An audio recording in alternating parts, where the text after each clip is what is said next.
Ce groupe, tu le sens comment? Parce que c'est un match, on va dire que c'est déjà un match particulier. L'avant-dernier qui reçoit le dernier, c'est un peu les deux malades du moment. Est-ce que tu sens une tension particulière, une pression particulière?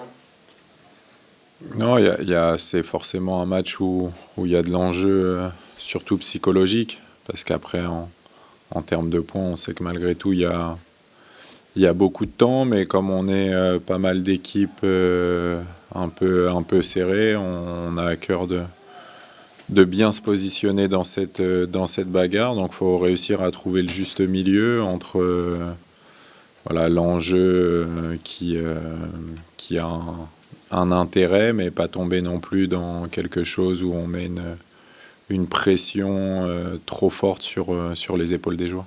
Et psychologiquement, ils sont comment ces joueurs? 6 défaites d'affilée, même s'il y a eu du lourd, voire du très lourd, c'est pas anodin, ça laisse forcément des traces. Comment tu les sens psychologiquement? Est-ce qu'ils sont marqués? Oui, ils sont marqués. Après, je pense que le match de Rennes leur a aussi démontré qu'ils avaient les capacités de rivaliser, de faire mieux que ce qu'ils avaient pu faire sur le match précédent. Donc psychologiquement, il y a peut-être un petit regain grâce à cette performance un peu plus intéressante. Maintenant, c'est les points vraiment qui nous manquent pour vraiment être dans un état psychologique meilleur que celui d'aujourd'hui. Est-ce que tu sens quelques joueurs qui tentent voilà, d'entraîner le groupe vers le haut, de maintenir la tête hors de l'eau, peut-être chez certains qui... Ouais, aujourd'hui, c'est vrai que quand on prend la séance du jour, entre les exercices, il y avait un peu plus de communication qu'il y a pu en avoir par le passé et essayer de résoudre les problèmes, de discuter ou de montrer ce qui a été bien fait. On sent un groupe qui communique un peu plus. Sans faire table rase de ce qui s'est passé depuis le début de la saison, est-ce que l'idée, le discours, c'est voilà, à partir de Montpellier, c'est un nouveau départ? Non, c'est trop compliqué parce que bah, même ce qu'on a mal fait, on doit s'appuyer dessus si on veut pas que ça se reproduise. Donc c'est se servir de ce qui a été bien fait et moins bien fait pour être le plus solide possible à l'avenir, mais je pense pas qu'on puisse ou qu'on doive oublier ce qu'on a mal fait. Je pense qu'on en a besoin pour avancer. Offensivement, est-ce que tu sens, lors des séances quotidiennes, qu'il y a un peu de mieux grâce notamment à André Ayou, qui lui aussi peut permettre à certains de retrouver des repères, peut-être retrouver de la confiance? Je pense que l'arrivée d'André, oui, elle fait du bien. Déjà, lui, il est mieux, donc ça nous fait du bien, ça bonifie les séances d'entraînement. Et on sent des joueurs qui vont peut-être plus tenter, qui ont moins le poids de penser au match et vraiment de se focaliser sur l'entraînement pour progresser et tenter des choses. Sur le match de dimanche, est-ce que le piège, c'est de le présenter peut-être différemment d'un autre match, soit Rennes, Lyon, Lille?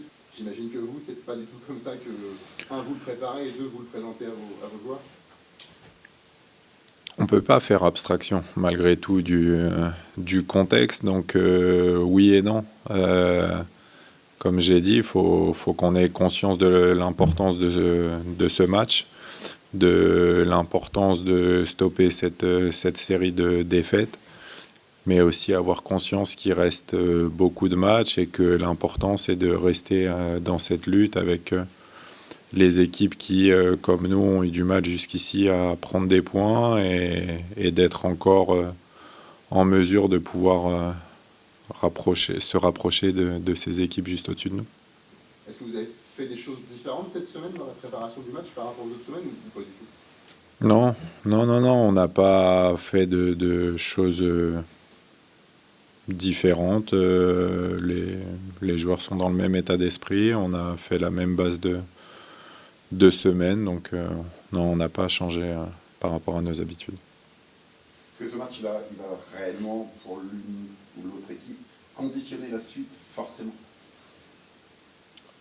Je pense pas. Enfin, j'aimerais, en cas de victoire, vous dire que derrière, il y n'y aura que 3 points d'écart entre les deux équipes maximum à la fin de ce match. Donc, en fait, ça se bonifie qu'au fur et à mesure des semaines.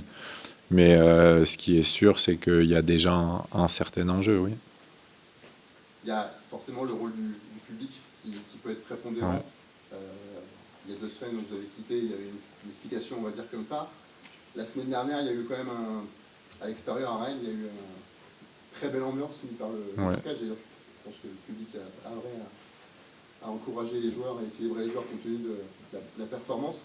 Dans ces matchs-là, quand c'est à domicile, ça doit vraiment être un atout pour faire basculer la décision de l'autre côté.